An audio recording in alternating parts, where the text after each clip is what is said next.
दोस्तों, इस वीडियो में एक ऐसे प्रश्न का आपको जवाब मिलने वाला है जिसका सटीक जानकारी हर किसी के पास से आपको नहीं मिलता है, लेकिन ये प्रश्न आपके दिमाग में हमेशा घूमता रहता है।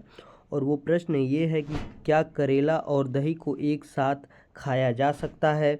अगर आप करेला और दही को एक साथ खा लेते हैं तो इसके उपरांत जो कि आपके शरीर में क्या बदलाव देखने को मिलता है। तो चलिए इसे स्पष्ट रूप से समझते हैं। उससे पहले दोस्तों, अगर आप चैनल पर पहली बार आए हैं तो चैनल को सब्सक्राइब कर दें और वीडियो को लाइक कर दें। दोस्तों, आयुर्वेद में करेला और दही को एक साथ खाना विरुद्ध आहार माना जाता है, यानी कि आप करेला को और दही को एक साथ नहीं खा सकते हैं। इसका तासीर का अंतर समझ लेते हैं। करेला गर्म तासीर का होता है, जबकि दही की प्राकृतिक ठंडी और भारी मानी जाती है। जब दो विपरीत तासीर वाली चीज़ें साथ खाई जाती हैं तो वे शरीर के दोषों, यानी कि जो दोष होते हैं जैसे कि वात, पित्त, कफ को बिगाड़ सकती हैं। यहाँ तक स्पष्ट हो गया। आगे भी समझ लेते हैं। जैसे कि अगर हम खा लेते हैं तो समस्याएं क्या होगी। तो समस्याओं की अगर बात करें तो त्वचा की समस्या। ऐसी मान्यता है कि इन दोनों का मिश्रण रक्त को दूषित करता है, यानी कि खून को बिगाड़ता है, जिससे त्वचा पर खुजली, चकत्ते यानी रैशेस या अन्य स्किन इन्फेक्शन होने की संभावना रहती है। यहाँ तक चीज़ें आपको स्पष्ट हो गई होंगी। और दोस्तों, एक और जो कि समस्या है जैसे कि वो है पाचन पर प्रभाव। इसका पाचन पे प्रभाव पड़ता है। उसमें क्या होता है कि पेट की खराबी। दही पाचन में भारी होता है, ठीक है। पाचन क्रिया जो होता है उसमें दही को पचने में समय लगता है, उसे भारी बनाता है।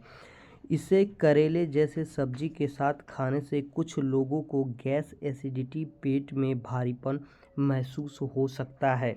यानी कि इसे खाने के बाद कुछ लोगों ने कहा है कि हमें गैस, एसिडिटी की समस्या महसूस हुई है, ठीक है।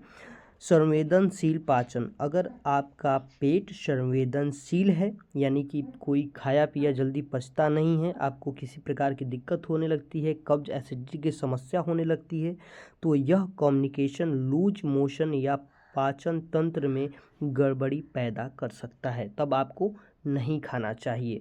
सावधानियां और सुझाव समझ लेते हैं। दूरी बनाए रखें।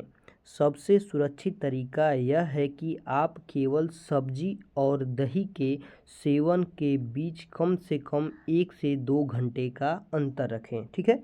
विकल्प। अगर आप दही का स्वाद चाहते हैं तो दही की जगह छाछ मट्ठा ले सकते हैं, क्योंकि छाछ दही के मुकाबले पचने में आसान होती है।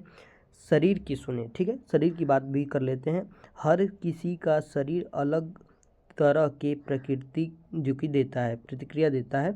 अगर आपने पहले इसे खाया है और आप पर कोई समस्या नहीं हुई है तो आप कम मात्रा में ले सकते हैं, लेकिन यदि आपको अक्सर स्किन एलर्जी रहती है तो बिल्कुल इसे नज़रअंदाज करें, न खाएं। तो यहाँ तक चीज़ें स्पष्ट रूप से आपको समझ आ चुकी हैं। तो कोई और भी आपका प्रश्न बनता है तो कमेंट बॉक्स में ज़रूर पूछें। उस पर डिटेल में वीडियो बनाकर आपको जानकारी देने का पूरा प्रयास करेंगे। उससे पहले दोस्तों, अगर आप चैनल पर पहली बार आए हैं तो चैनल को सब्सक्राइब कर दें, वीडियो को लाइक कर दें। धन्यवाद।